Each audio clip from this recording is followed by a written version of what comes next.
Sir నమస్కారం sir. నమస్తే. Sir Raj Tarun and Lavanya వీళ్ళిద్దరి మధ్య ఒక వివాదం రావడం మనం చూసాం గత కొంతకాలం క్రితం. సో వాళ్ళిద్దరి మధ్య వివాదంగా ఇది మొదలై ఆ తర్వాత ఎన్నో మలుపులు ఎన్నో కోణాలు ఇందులో ఉండడం చూస్తున్నాం సార్. ఒక పర్సన్ ఎంటర్ అవ్వడం, ఇంకో పర్సన్ ఎంటర్ అవ్వడం, మనకు తెలుసు శేఖర్ భాష ఎంటర్ అయ్యాడు, మస్తాన్ సాయి ఎంటర్ అయ్యాడు. ఆ తర్వాత ఈ వివాదం మొత్తంలో రాజ్ తరుణ్ పక్కకు అయిపోయాడు. ఇప్పుడు మస్తాను అండ్ శేఖర్ భాష లావణ్య వివాదంగా కూడా మారిపోయింది. అయితే ఆ తర్వాత మొత్తం సైలెంట్ అయిపోయిన తర్వాత రీసెంట్గా మళ్ళీ నిన్న ఆమె లావణ్య మస్తాన్ సాయి పైన కేసు పెట్టింది. అతని దగ్గర 200కు పైగా అశ్లీల వీడియోస్ ఉన్నాయి. కొంతమంది యాక్టర్స్ నిఖిల్ పేరు కూడా ఆమె చెప్పడం చూస్తున్నాం. సో ఆయన మీద కేసు పెట్టి అరెస్ట్ కూడా చేయించేసింది. అటు శేఖర్ భాష అతనికి అగెనిస్ట్గా మాట్లాడుతున్నాను కూడా అతని మీద కూడా కంప్లైంట్ చేసింది. సో ఎంటైర్గా ఈ వివాదం చూసుకుంటే సార్ మళ్ళీ కూడా రైజ్ అవ్వడం చూస్తున్నాం. హాట్ టాపిక్గా మారిపోయింది. అసలు ఎటు వెళ్తుంది, మీరు ఇష్యూ పైన ఏం చెప్తారు సార్? అంటే గందరగోళం ఏం లేదు, చాలా క్లారిటీతో ఉంది ఆ కేసు. ఓకే, ఎవరు ఏ రకమైనటువంటి కన్ఫ్యూజన్లు పడక్కర్లేదు. మస్తాన్ సాయి అనే క్యారెక్టర్ మొదటి నుంచి ఉంది. అయితే ఈ మస్తాన్ సాయి అనే క్యారెక్టర్ని ఎవరు పట్టుకొచ్చారు, ఏ కాంటెక్స్ట్లో పట్టుకొచ్చారు? ఈ మస్తాన్ సాయి అనే అతనికి ఈఎంఐకి ఒక ఎఫ్ఐఆర్ ఉంది అనేది ఎస్టాబ్లిష్ చేయడంలో భాగంగా ఇతని పేరు మొదట ప్రస్తావించిన వ్యక్తి రాజ్ తరుణే. ఓకే, ఆ తర్వాత ఈ మస్తాన్ సాయికి ఈఎంఐకి చాలా బలమైనటువంటి సంబంధాలు ఉన్నాయనేది ఎస్టాబ్లిష్ చేయడం కోసం శేఖర్ భాష చాలా కష్టాలు పడ్డాడు. అందులో భాగంగా గుంటూరులో ఒక పోలీస్ స్టేషన్లో దాఖలైనటువంటి ఒక ఎఫ్ఐఆర్ని పట్టుకొచ్చి ఆయన మీడియా ముందు చదివి వినిపించాడు. ఈ చరిత్ర అంతా మనకు తెలుసు. అంటే ఈ 3 పాత్రలు ఉన్నాయి కథలో. శేఖర్ భాష ఆయన ఇక్కడ ఆయన రోల్ ఏంటో ఆయనే చెప్పుకున్నాడు ప్రపంచాన్ని. ఆయన పురుషుల పాలిట, అంటే ఒక రకంగా ఇప్పుడు మహిళా సంఘాలు ఎలాగైతే ఉన్నాయో పురుషులకు కూడా వాళ్ళ హక్కుల్ని ప్రొటెక్ట్ చేయడానికి వాళ్ళ మీద మహిళలు జరుపుతున్నటువంటి ఒక రకమైనటువంటి బ్లాక్ మెయిలింగ్ టార్గెట్లుగా పురుషుల్ని మార్చేసి మహిళలు చేస్తున్న దాడుల నుంచి పురుష ప్రపంచాన్ని కాపాడటం కోసం అడ్డుపడటానికి సిద్ధపడిపోయినటువంటి ఒక సమర యోధుడిగా తన్ని తాను చెప్పుకున్నాడు. ఆయన యాక్సెప్ట్ చేద్దాం, యాక్సెప్ట్ చేసేస్తే అతను ఆ కోణంలో ఆ ఎఫ్ఐఆర్ ఇవన్నీ చెప్పడం ద్వారా వాళ్ళిద్దరి మధ్య ఒక రిలేషన్ ఉంది. ఆయన ఈ అమ్మాయి అతని ఏదో మ్యారేజ్, అతని సిస్టర్ మ్యారేజ్ కోసం గుంటూరు వెళ్ళింది. ఆ అమ్మాయిని ఒక చోట ఉంచాడు, ఒక షెల్టర్లో. అక్కడి నుంచి ఆ అమ్మాయితో ఆయన ఏదో రొమాన్స్ చేశాడు, అది ఆయన ఎస్టాబ్లిష్ చేసింది. ఆ సందర్భంగా ఆ అమ్మాయి విల్కి వ్యతిరేకంగా ఏదో జరిగింది అక్కడ. ఆవిడ కేసు బుక్ చేసింది. ఆ ఎఫ్ఐఆర్ కాపీ ఆయన చదివాడు. ఇప్పుడు ఈవిడ కార్యక్రమం ఏమిటి? ఈవిడ ఇప్పుడు మస్తాన్ సాయి ఎందుకు వచ్చాడు మార్కెట్లోకి అంటే తన మీద తనకి మస్తాన్ సాయికి ఏదో ఉందని కదా వాళ్ళు ఎస్టాబ్లిష్ చేసింది. ఎస్టాబ్లిష్ చేసి తద్వారా తప్పుకుందామని చూశారు. ఇప్పుడు ఈవిడ ఈ మస్తాన్ సాయి అనేవాడు తను హెరాస్ చేస్తున్నాడు, బ్లాక్మెయిల్ చేస్తున్నాడు అని ఈ మస్తాన్ సాయి అనే క్యారెక్టర్ని తన జీవితం నుంచి కడిగేసేటువంటి ప్రయత్నంలో భాగంగా ఈ కేసు దాఖలు పరిచారు. ఈ హార్డ్ డిస్క్ గొడవ, అశ్లీల వీడియోలు. ఇప్పుడు అతనేం చెప్తున్నాడు, ఇందులో తన వైఫ్ వీడియో ఉన్నట్టుగాను తన గర్ల్ ఫ్రెండ్ వీడియో ఉన్నట్టుగాను చెప్తున్నాడు. ఈ వైఫ్ వేరు, గర్ల్ ఫ్రెండ్ వేరు, అవి రెండు పాత్రలు అనే విషయాన్ని గమనించాలనే విషయం కూడా చెప్పాడు ఆయన. చెప్పేసి వాళ్ళ అనుమతి మేరకే ఆ వీడియోస్ తీశాను, నేను అవి నా హార్డ్ డిస్క్లో పెట్టుకున్నాను, దానిలో తప్పేంటి అంటున్నాడు. అయితే చాలామంది ప్రస్తుతం సినిమా ఇండస్ట్రీలో ఉన్నటువంటి నటీమణుల తాలూకా వీడియోస్ కూడా తన దగ్గర ఉన్నాయి. వాటితో అతను బ్లాక్మెయిల్ చేస్తున్నాడు. బ్లాక్మెయిల్ చేస్తూ బతకటమే అతను జీవనోపాధి అన్న లెవెల్లో ఆవిడ ఎస్టాబ్లిష్ చేస్తున్నాడు. చేసేసి మేజర్గా ఇప్పుడు మస్తాన్ సాయి అనేవాడు ఆవిడ యాంగిల్లో విక్టిమ్ అయితే, అంటే విక్టిమ్ అని కాదు, ఇప్పుడు అతను నేరస్తుడిగా ప్రూవ్ అయిపోతే అతను తప్పుకుంటాడు సినిమా వచ్చి. అప్పుడు స్ట్రైట్గా ఉండేది ఎవరు? లావణ్య, రాజ్ తరుణ్. మధ్యలో శేఖర్ భాష. ఇది ప్రోగ్రామ్, ఇది డిజైన్. ఇంతకాలం దాదాపు సంవత్సరం కాలంగా నడుస్తోంది ఈ డ్రామా. అంటే ఇంతకాలం అయినా ఇది ఎందుకు రిజాల్వ్ కావట్లేదు అంటే ఇక్కడ చాలా సీరియస్గా ఇప్పుడు అమ్మాయి నాకు అతను కావాలి అంటోంది, నేను అతన్ని ప్రేమిస్తున్నాను అంటోంది, అతనితో ఉంటానంటోంది. ఎందుకంటోంది? అతను కాదంటున్నాడు. కాదన్న వాడితో బలవంతంగా ఎలా ఉంటుంది? ఈవిడ ఉండే అవకాశం లేదు, కానీ ఉంటానంటోంది. ఎందుకంటోంది? అంటే చాలా కాన్షియస్గా అక్కడ ఆర్థిక వ్యవహారాలు ఉన్నాయి. డబ్బుతో ముడిపడి ఆస్తుతో ముడిపడినటువంటి ఒక గొడవ అది. ఇక్కడ లీగలు ఇల్లీగలు వీళ్ళ అఫైర్లు వీళ్ళ జీవితాలు కాదు. వీళ్ళు అంటే ప్రజెంట్ డే యూత్ తాలూకా జీవితం, దాని తాలూకా షేడ్స్, ఆ జీవితం అనుభవించారు వాళ్ళు. ఆవిడ చాలా క్లియర్గా చెప్పింది. ఆవిడ డ్రగ్ కన్జ్యూమింగ్ అలవాటు ఉంది అనే విషయం కూడా ఆవిడ చెప్పేసుకుంది. ఆవిడే చెప్పుకుంది, ఎవరో చెప్పడం కాదు. అయితే ఈ పెడ్లర్ అనేటువంటి మాట దగ్గర ఆవిడ డిఫర్ అయింది.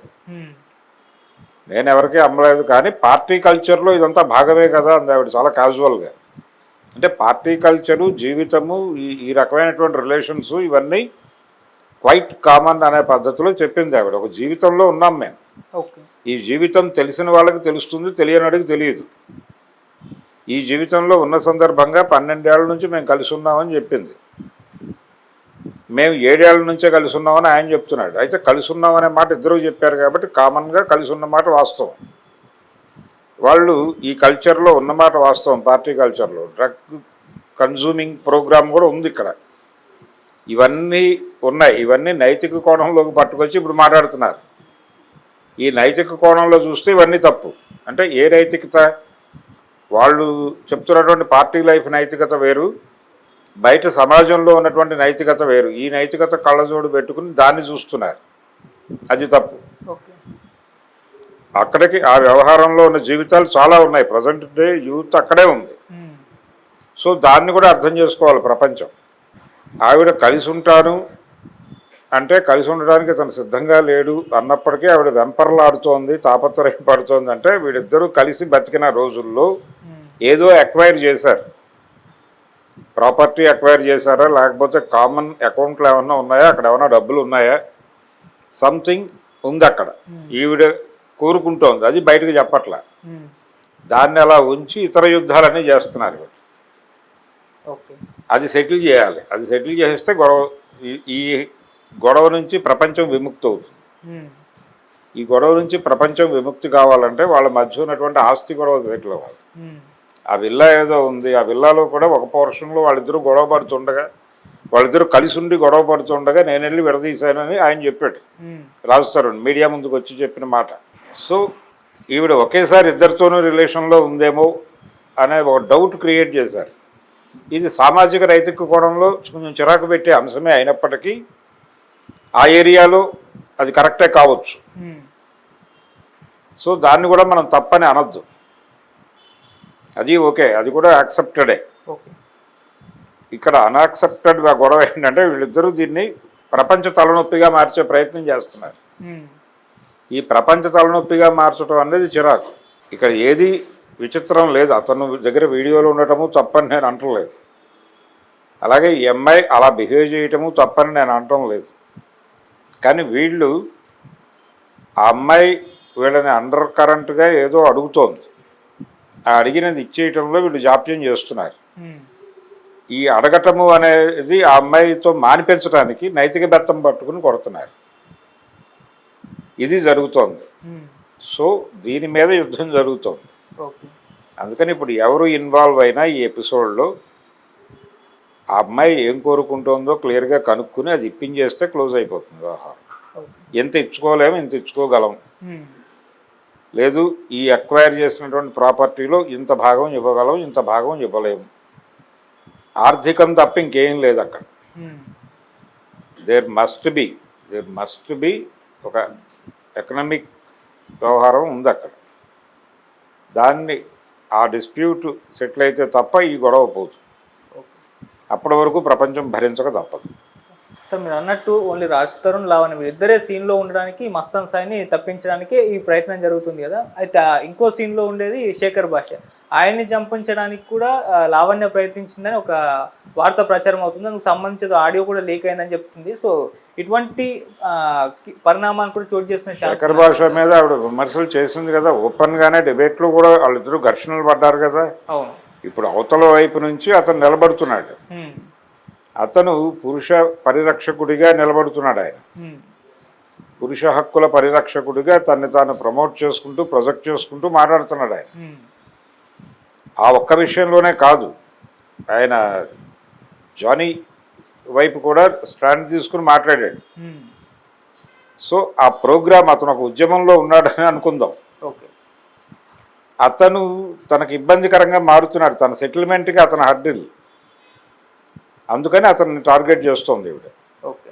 అతను తప్పుకోవాలి. ఇప్పుడు శేఖర్ భాషని తొలగించటం ఒకటి, ఈ మస్తాన్ సాయిని ఎలిమినేట్ చేయటం ఒకటి, ఈ రెండు సెటిల్ అయిపోతే అతనితో నేరుగా టాక్స్ జరుగుతాయి. అప్పుడు తన కంట్రోల్లోకి వస్తాడని ఈవిడ నమ్మకం. ఓకే. అందులో భాగంగానే జరుగుతుంది. అలాగో అతను ఈ రిలేషన్లో ఈ గొడవ ఇక్కడతో ఆగలేదు, ఇది బాంబేలో కూడా జరిగింది. ఆ మధ్య మాల్వి మల్హోత్రా అనేటువంటి ఆవిడ ఇంటికి వెళ్ళి వీడు గొడవ చేసి రావడం కూడా మనం భరించాం. అవును. సో ఇది నడుస్తున్న డ్రామానే. ఇందులో ఏదైనా ఏ గొడవకైనా ఒక ఆర్థిక గొడవే ప్రధానం, ఒక సెటిల్మెంట్ కావాలి. వాళ్ళిద్దరూ కలిసి ఉన్నటువంటి ఆ 7 సంవత్సరాలు, 12 అని ఆవిడ అంటుంది, 7 ఈయన అంటున్నాడు. పోనీ 7 ఏళ్లే కలిసి ఉంటున్నారు అనుకున్నప్పటికీ ఆ 7 ఏళ్లలో వాళ్ళిద్దరూ కలిసి ఏదో ఎక్వైర్ చేశారు.